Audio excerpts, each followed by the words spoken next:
There's someone that's listening right now that's in pain, and you're kind of tired of being in pain. You're kind of tired of feeling like you're just spinning your wheels. Let's stop spinning. Let's start moving.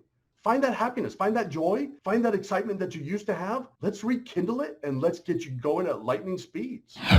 Welcome to the My Future Business Show, where we get you in front of your best audience and keep you there. Not only are we interviewing the biggest names in business to help you become even more successful, we're inviting you to book your spot on the show to help you grow your business. So at the end of the call, make sure you fill in the interview application form at myfuturebusiness.com/interviews.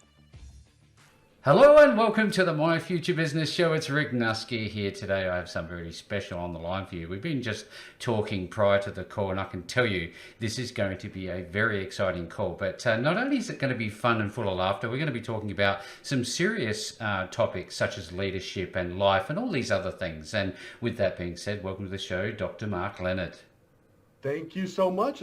Happy to be here. Looking forward to this. Yes, absolutely a pleasure to have you here. Now, for context, Mark, we usually start off by talking a little bit about you so that everybody on the show gets to know a little bit about the, the person behind the business and all the processes that you're involved with. So I'm wondering if we could learn a little bit about where you live. Where are you calling in from today? Yeah, I'm calling in from the Scottsdale, Arizona area. Yes, where it is hot, like it sounds. Whenever you think of Phoenix, it's warm here. Yeah, look, having driven through, Death Valley myself, I can attest that it gets very hot, to say the least. What do you like about living there? I actually, out here, for those of us that love the heat, we call ourselves desert rats. We just love to be out here. And what I love about it, honestly, is this time of year, when you see the cactus in bloom, you see the flowers, you see all the new life. It's just a beautiful place to be. You know what, having driven through there, like I mentioned, you drive through the old ghost towns, the old cowboy ranches, and they're really historical. One thing I do remember, I can't exactly remember where it was out there, but I was driving down a highway in an open-top Mustang, and I remember seeing this little black dot coming at me. I thought, hang on, that little black dot's getting bigger and bigger and bigger. It turned out to be a Black Hawk helicopter. Do you get that sort of thing happening often out there? Oh, yeah. There's always something out here, which is really one of the things I love about it. Oh yeah, we've got helicopters, we've got, obviously the military bases. Yep. They're all around us. Yep. And, but really what's a lot of fun is getting out on those winding roads and going out amongst the saguaro cactuses and getting to see, the Old West. Yes. It's a great, fun place to be. Absolutely. And there's lots of reasons to go exploring. I like watching documentaries. I'm wondering if we can talk about that with you. And in terms of when you're out in the outback out there, you see lots of different animals, scorpions and snakes. And does that interest you at all? So, I've got to tell you, I was more afraid in the land down in Oz because, y'all got those little bitty redbacks. Those scare me. Out here, we know where the scorpions are. It's just anywhere there's dirt, which is everywhere. But actually, what's a lot of fun is when we have people come in from out of town, we will take them scorpion hunting. Oh, and wow. It's something that they haven't done. It's a little eerie, but it's also really pretty magical when you find those beautiful little creatures. Yes. We just don't pick them up and play with them. Of course not. And as I understand it, they glow as well if you put the black light on them. Well, yeah. That's how we find them. Is you go at night and you take a little UV black light. Yep. And they just light up as bright as a Christmas tree. Yeah, now look, I love this sort of conversation because I get to learn a lot about, as do the audience, about you and what you enjoy doing. Now, do you like music? And if so, what sort of music do you like? Oh, I am a country music fanatic. In fact, honestly, today I was up at barrel racing and watching cowboys and cowgirls all day long. I just love that Old West feel out here. So yeah, I am a country music aholic, I guess you could say. Would that be would that dovetail into your hobbies? Is that what you would call a hobby as well, or what else do you like doing? Yeah, actually, one of my favorite hobbies is, and I'm so grateful, it's one that my wife loves as well. It's traveling and learning about culture. Yes. I mean, this world is absolutely fabulous, isn't it? There are just so many incredibly neat, beautiful cultures of people all around the world. And I love going in and getting to know the actual people, not the tourist. Mm. The touristy thing is fun, but I love getting to know and see the sense, the beautiful aromas The of all vibrancy. around the world, and the Yep. people are just so amazing and beautiful. You know, I looked at your photo, your images that have come through to me, and I just got this overwhelming sense of happiness. And in a world Yeah, which we spoke of just very briefly, oftentimes it might be a challenge to be so joyous and abundantly happy. What do you yeah. say to people who are struggling throughout the tumultuous times we're living through at the moment? What would you say to them about happiness? You know what? I've been there. Mm. So the very first thing is what you see on Instagram for so many people Mm. is not reality. Yeah. And once you begin to separate yourself from what you believe is what happiness looks like, suddenly you find what your own journey to happiness will actually feel like. Because happiness is a feeling, and it's also a journey. Yeah. It's much like hiking the outback there or hiking out here in the Grand Canyon. There's going to be lots of ups and downs, but happiness is about figuring out what what you want and then figuring out how to take the next step. Not maybe the whole map, but just taking that next step to where you're trying to go, Yeah. what you're trying to achieve and have. Uh, and then the other side of it is, you know what? There's going to be some hard days. Yeah. Of There's course. going to be, we live in a very interesting world, and if you really think about the last few years, if there's anything that this world needs, it's connection. Yeah. It's about being together, Mm-hmm. and finding ways to connect. And what's interesting is when you're struggling with happiness, take a look at your connections. The Take a look to relationships. see who's fueling you and who is sucking the gas out. Yeah, there's definitely two sides to the coin, and I love the fact that you've called your website the Happiness Breakthrough. We're going to obviously use that as a bit of a dovetail to talk about in the moment. But what I love to do, Mark, is give people again that context for understanding you. So let's Yeah. go back a few years, not very many, to when you were a child. I'm wondering where you grew up and what childhood looked like for you. I had one of those interesting childhoods. I guess you could say I was in that we call it out here the Great American Dream family, Yep. where things look really, really good on the outside, but on the inside they could also be pretty difficult. Mm-hmm. I've lived in Florida. That's where I was born. Yep. So I'm a mix between the beach and the desert. There's a common thread there. One has water, one doesn't, but they both have sand. Love it. Um, I've also grew up and spent a lot of time in Colorado, so up Mm-hmm. in the mountains, And springs and and stuff. yeah, and then also in California, which is where I met my sweetheart. We're high school sweethearts, actually. Oh, wow. And you've been married for several decades now, and you're a grandparent, you're a parent, and we're going to talk about that too. What's that journey been like for you? You know what? Marriage. Marriage is not always, these roses, Hmm. but it is something that is a worthwhile pursuit. Absolutely. And do you mind if I share a little bit Oh, about I'd my love marriage to. I would story? absolutely love to. Yes. So halfway through my 11th grade year in high school, my family, my parents became divorced, and my mother remarried, Hmm. and we relocated from Colorado to California.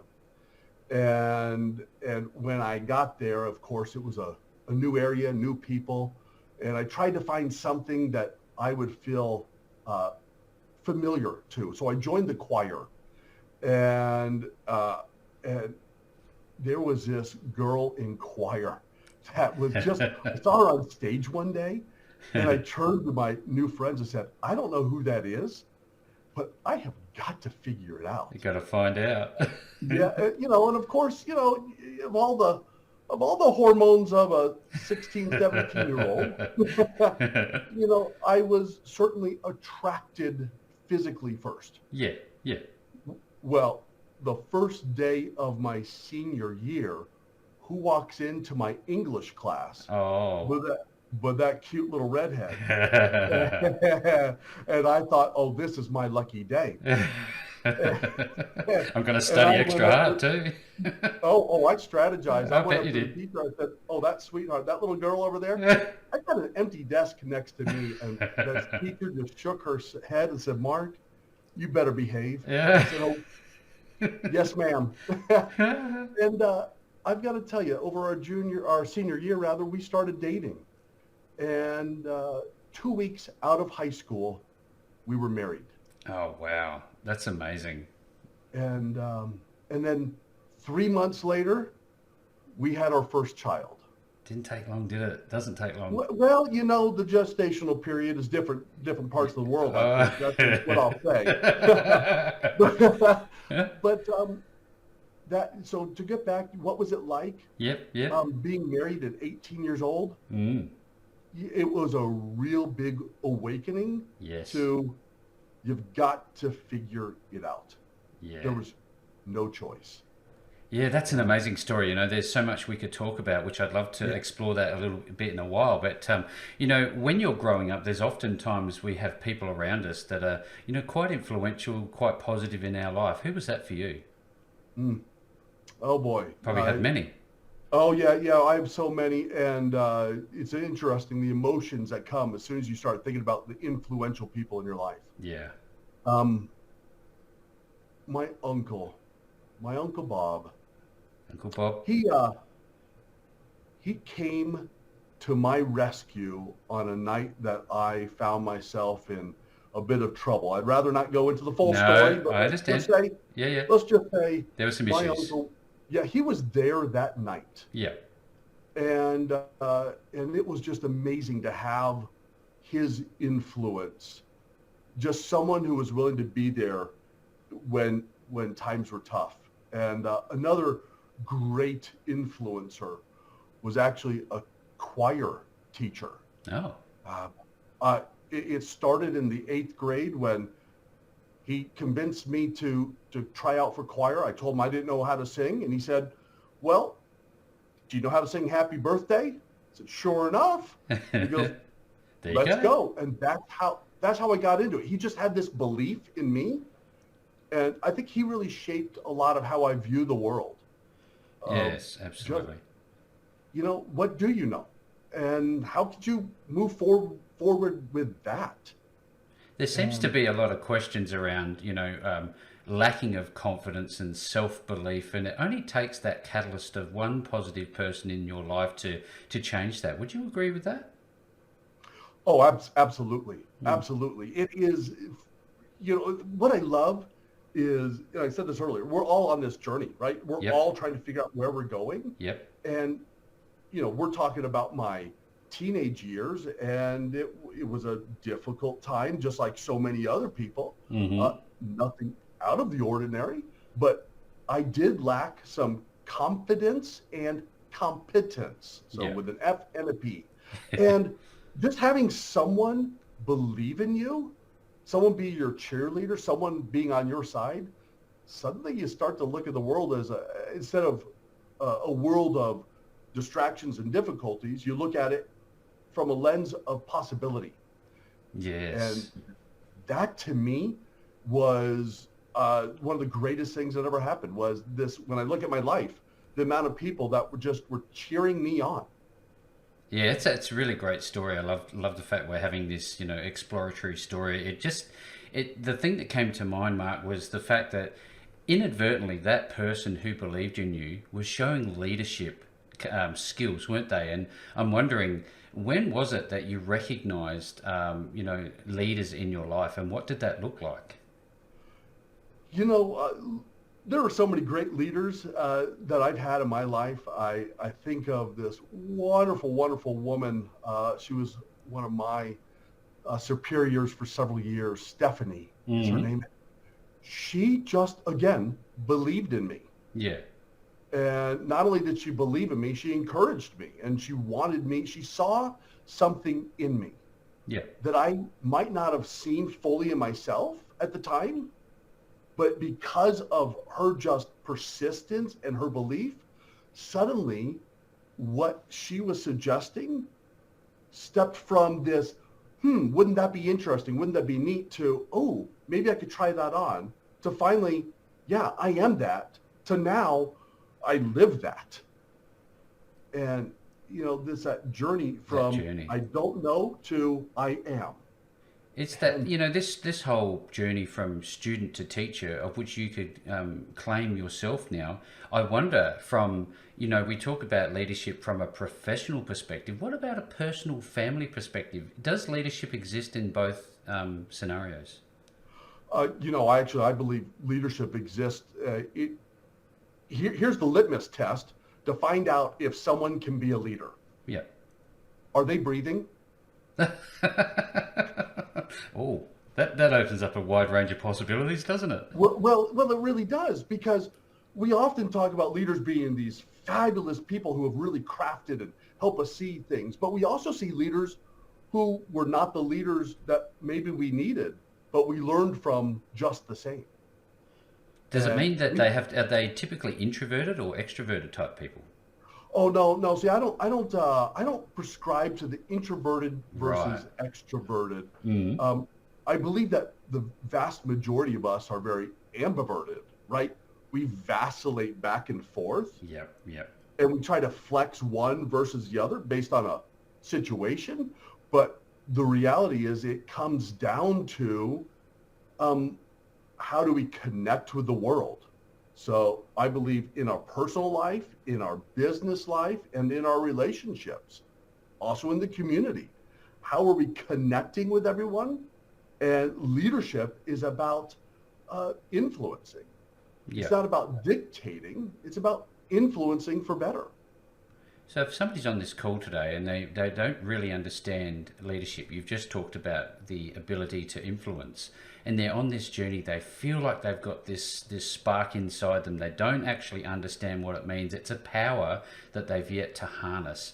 How do you suggest somebody go and I guess self-analyze whether or not it's in them and they could bring it out, that leadership trait? Yeah, absolutely. And in my doctoral studies and in my academic research and in my personal life and in my businesses that I own, the thing that I see as a constant is everyone has the ability to be a leader. And let's just look at, if you don't mind, a couple different areas of our life. So let's look at self. Let's look at how we could lead ourselves. And I'll tie this back to a formula that I've created. But let's tie it back to leading ourself, taking care of ourselves, saying, what do I want? Yeah. Right? Let's just, if someone is struggling with wondering if they're a leader or not, take a moment and look and say, what do you want? If you could change your life, what is one thing that you want? What is one step you could take towards that, right? Asking yourself, what could I do? What's one action I could take? That's self. Self-leadership. Leadership actually starts with self. It doesn't mean that you master yourself. It just means you begin to see a possibility of who you are and who you can become. Yeah, that's amazing. So self, just ask yourself, what can I do? And then begin to look at relationships. What do I want in this relationship? Is it for me, my wife, but also my children and my grandchildren, but also I have 20 employees. So we often talk about relationships, about, a spouse or a loved one, but what type of boss do I want to be? Yes. How do I want to inspire my employees that are 16, 17, 18, 19 years old? Yep. I wonder, can I ask you a question while I've got it on the tip of my tongue? What do you think, being a parent as well as a grandparent, What have they taught you about yourself? You know, I learn so much from my grandchildren. Yeah. I think the thing that I love about children is they have this sense of wonder and awe. Yep. They're so curious and they're energetic. Yeah. If we could just harness some of their energy, Just bottle it up. just take one pill a day, and I'm sure we'll be fine. Right? But I think children, what I've learned about them is they look at something as so curious and excited. Watching them run from activity to activity, watching them interact with friends and be excited. And there are no boundaries, right? Boundaries are learned behavior. Yes. For them, it's let's just play. Let's just have fun. And shouldn't we all live that way? Yeah, so I was going to ask you about that, given that, where we are and we're, adults, should we embrace that childhood, I guess, approach to life, even professionally? Yeah, I think we should absolutely embrace it professionally. Again, I have 20 employees right now in one of my businesses that my wife and I own. And, it's amazing to listen to a 17-year-old who's in high school give ideas and suggestions on how to improve $1 million business. Yeah, wow. And for us, we just promoted a girl this morning, and I told her it's because we trust her. We trust this 17-year-old with all of the money. Yeah, wow, because there's an element of risk there, isn't there? It's one of the things I was thinking about talking with you, if we could. We know that risk is omnipresent throughout our life, both personally and professionally. I wonder, how should people look at risk, and should they embrace it, fear it? How do they navigate it? Fear an interesting thing. We could talk about fear and building courage and overcoming things, but the reality is, yes, there should be fear about certain things. Yeah.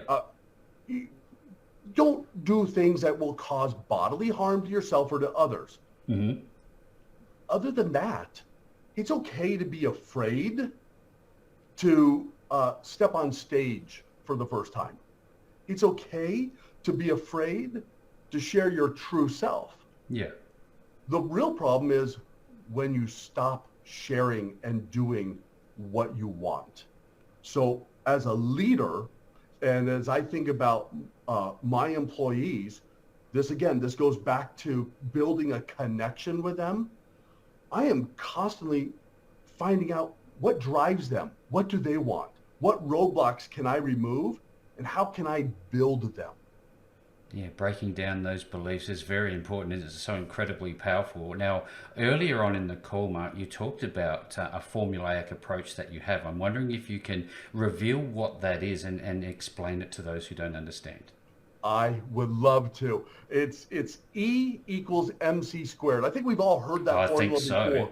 Yeah, right. It's a big one. But here's what I love about this, because this is an equation that really works in our personal life, in our professional life, and it's an equation that will help anyone, anywhere get what they want. So let me break it down.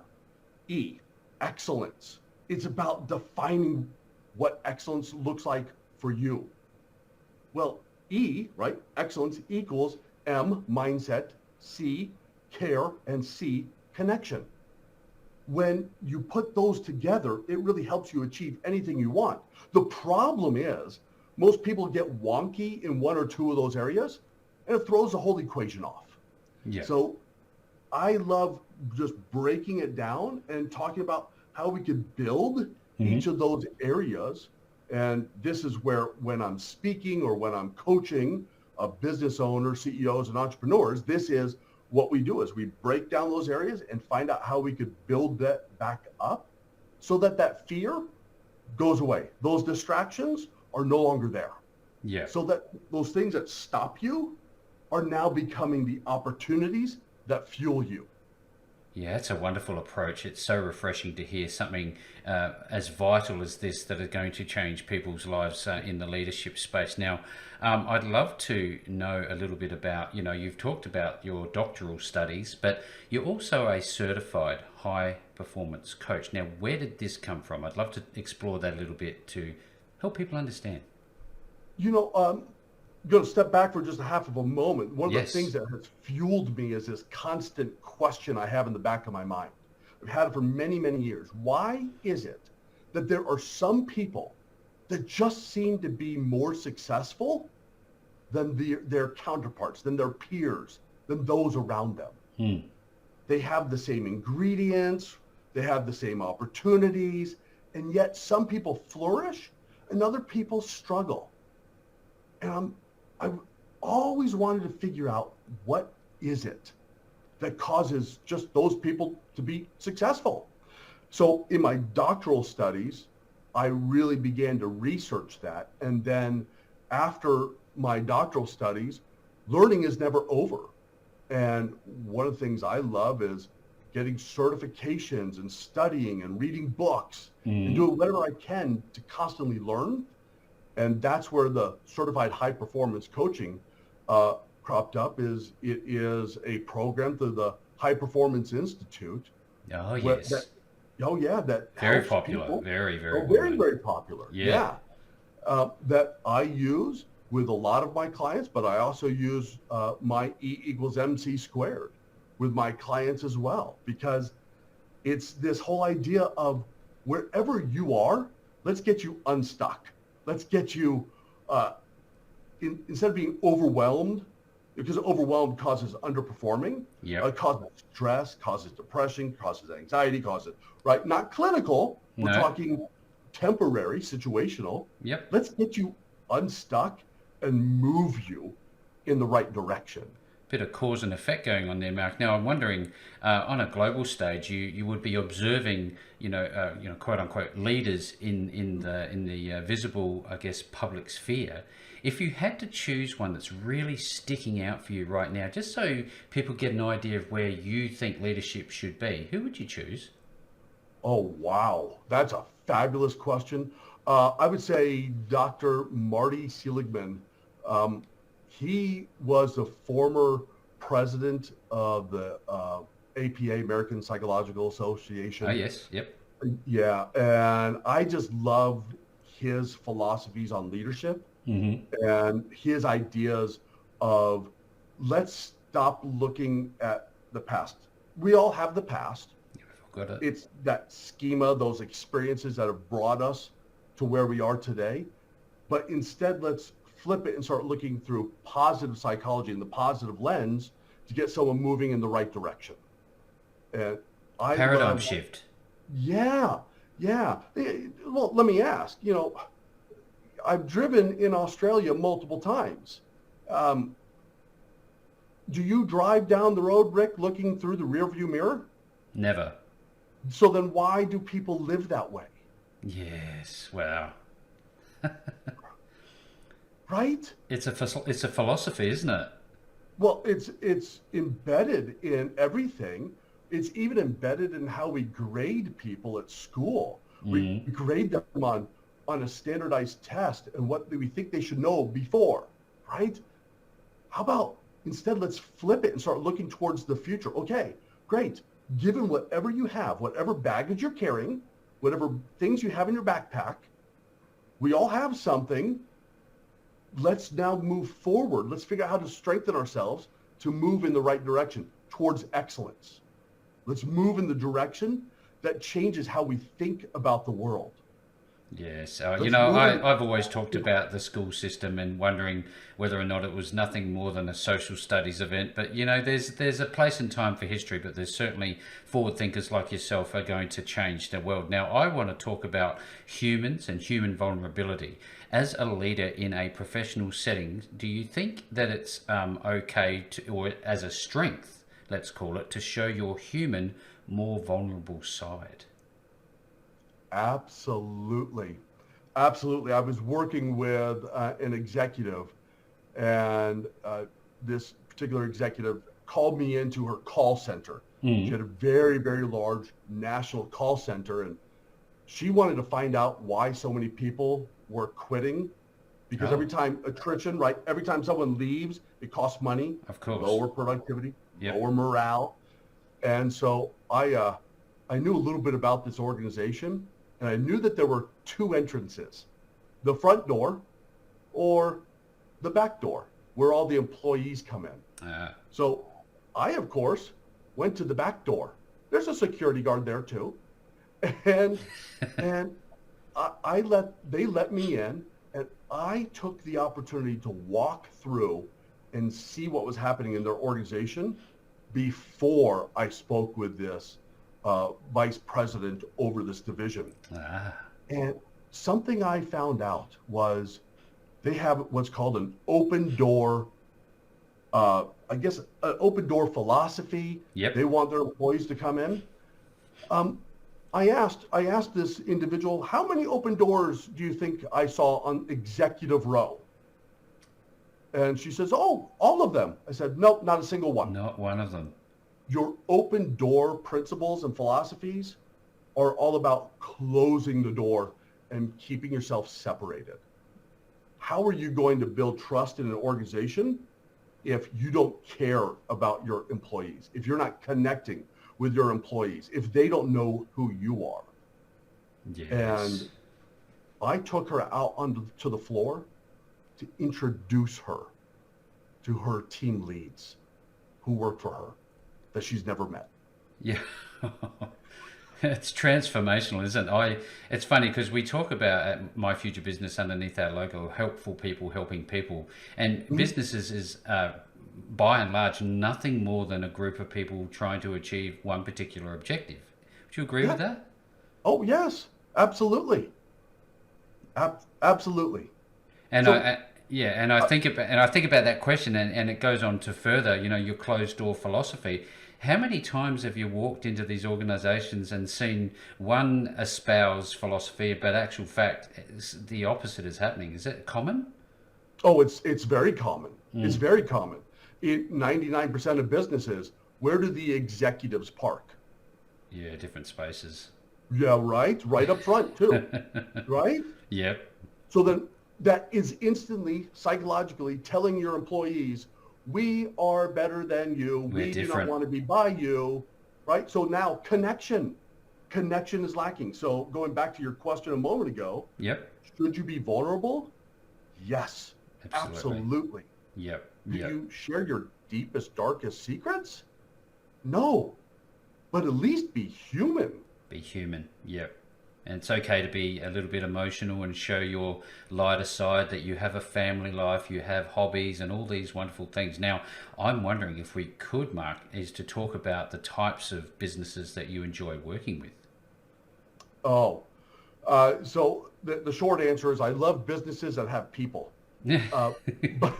But That's a good start. the reality is the business that I love the most is the entrepreneur. Yep. So my wife and I, we've been entrepreneurs for many, many years. We run a very successful line of businesses. We've owned several.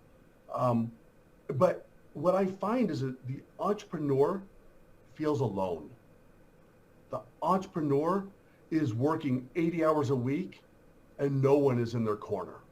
The entrepreneur is someone who has a dream that has suddenly become their nightmare. Yes.